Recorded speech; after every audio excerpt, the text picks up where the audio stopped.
Toy izao ndraiky avana ny teny zaraina zay omenantsika anio. Afaka mampitsangana amin'ny maty ianao olon'i Kristy. Dorcas dia nanao asa soa, araka ny voasoratra ao amin'ny Asana Apôstôly toko 7:4-telopolo amin'ny anaran'i Jesosy hoe ary tany Jopa nisy vehivavy mpianatra atao hoe Tabita, zany hoe rahadika Dorcas. Ary be ny asa soa sy fiantrana izay nataon'izany vehivavy izany. Na dia efa maty azy izy, araka ny voasoratra ao amin'ny Asana Apôstôly toko 7:7-telopolo amin'ny anaran'i Jesosy hoe ary narary izy tamin'izany andro izany ka dia maty, ary rehefa nampandrona ny faty dia napetrany tao an-trano ambony.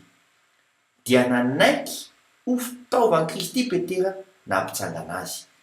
Araka ny voasoratra ao amin'ny Asana Apôstôly toko 7:7-40 amin'ny anaran'i Jesosy hoe ary navoaka amin'ny Petera avokoa izy rehetra, dia nandohalika izy ka nivavaka, ary mitodika nanatrika ny faty izy ka nanao hoe ry Tabita mitsangana, dia nahiratra ny masony, ary raha nahita an'i Petera izy dia niarina.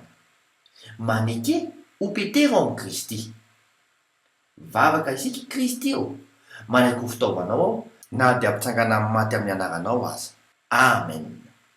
Mandamby ao na tompoko.